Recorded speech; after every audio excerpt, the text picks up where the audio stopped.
আজি ৰাইজ ওলাই আহিছে। এই প্ৰতিবাদ কোনো জনজাতিৰ বিৰুদ্ধে হোৱা প্ৰতিবাদ নহয়। এই প্ৰতিবাদ কোনো জনগোষ্ঠীক উত্তৰ দেখি হোৱা প্ৰতিবাদ নহয়। এই প্ৰতিবাদ কাৰোবাৰ বিৰুদ্ধে হোৱা প্ৰতিবাদ নহয়।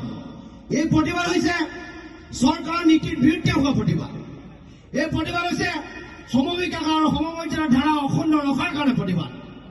এই প্ৰতিবাদ হৈছে অসমত বসবাস কৰা প্ৰতিটো জাতিৰ জনগোষ্ঠীক সমবিকাশ আৰু সমমৰ্যাদাৰে জীয়াই থকাৰ প্ৰতিবাদ।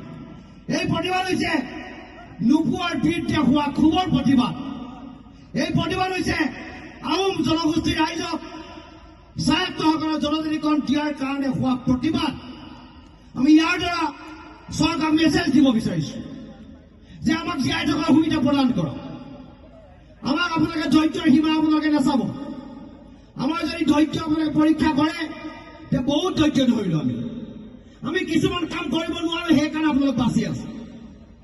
আমি সাম্প্ৰদায়িক কথা মতে আমি ক'ব নোৱাৰো। আমি জনগোষ্ঠীয় উগ্ৰ চিন্তা চেতনাৰ কথা আমি ক'ব নোৱাৰো। আমি সংকীৰ্ণতাৰ কথা বতৰাবিলাক ক'ব নোৱাৰো। আমি ধৰ্মান্তৰতাৰ কথা বতৰাবিলাক ক'ব নোৱাৰো। আমি বিভেদৰ কথা ক'ব নোৱাৰো। আমি সংকীৰ্ণতাৰ পৰিচয় আমি দিব নোৱাৰো। কাৰণ আমাৰ এটা লিগেচি আছে। আমাৰ লিগেচিটো কি যে 120 বছৰ ৰাজত্ব কৰা এই গৌৰৱোজ্জ্বল জনগোষ্ঠীটোৱে সমাজবাদ আৰু সাম্যবাদক বিশ্বাস কৰে।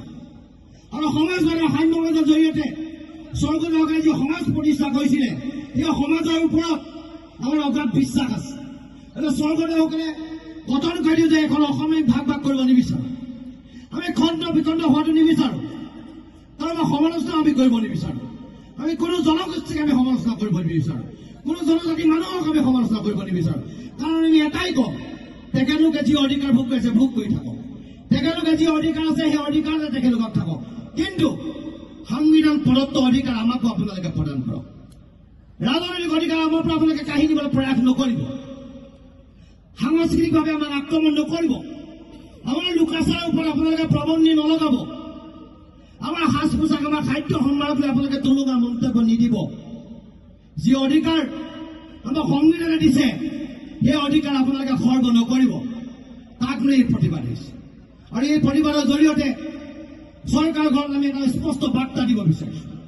আমাৰ বাৰ্তা হ'ল যে ২৬ৰ নিৰ্বাচনৰ আগত আমাক যদি জনজাতিকৰণৰ মৰ্যাদা স্বায়ত্তসকলৰ মৰ্যাদা নিদিয়ে তেতিয়াহ'লে আমি আটাইতকৈ ৰাজনৈতিকভাৱে চেঞ্চিটিভ যিটো জনগোষ্ঠী অসমৰ এই পশ্চিমবংগ আহোম মানে এটা সিদ্ধান্ত ল'ব। এই সিদ্ধান্ত অসমৰ অসমীয়াৰ পক্ষত হ'ব আৰু ধনগিৰি খিলঞ্জীয়া ৰাইজৰ বিৰুদ্ধে যি অন্যায় কৰিছে অবিচাৰ কৰিছে তাৰ বিৰুদ্ধে সিদ্ধান্ত হ'ব। গতিকে সিদ্ধান্ত ল'বলৈ সকলো ওলাই আহিছে আৰু সকলোৱে ঐক্যবদ্ধভাৱে এই সিদ্ধান্ত ল'ব লাগিব। আমি চৰকাৰক এটা মেছেজ দিছোঁ। আমাৰ কথা হ'ল যে তোমালোকে কেইটামান ভাল কাম কৰিলা, নকৰা নহয়। তোমালোকে টিপামক এটা মৰ্যাদা দিছে, আমি ভাল পাইছোঁ। হাবুঙত তোমালোকে কাম কৰিছে, আমি ভাল পাইছোঁ, ধন্যবাদ দিছোঁ। লাচিত বৰফুকনক বিশ্ব দৰবাৰত তোমালোকে প্ৰতিষ্ঠা কৰিছে, আমি ভাল পাইছোঁ। চৰাইদেউ বিশ্ব ঐতিহ্য ক্ষেত্ৰ হিচাপে তোমালোকে ঘোষণা কৰি আমি ভাল পালোঁ। ৰংঘৰত এটা প্ৰজেক্ট কৰিছে, আমি ভাল পাইছোঁ, সুখ পাইছোঁ। কিন্তু তাৰ অৰ্থ এইটো নহয় যে তোমালোকে বাহ্যিকভাৱে কামবিলাক কৰি থাকিবা আৰু জনগোষ্ঠীক তোমালোকে শেষ কৰাৰ প্লেনিং কৰি থাকিবা। এই কথা আমি ভুল নাযাওঁ।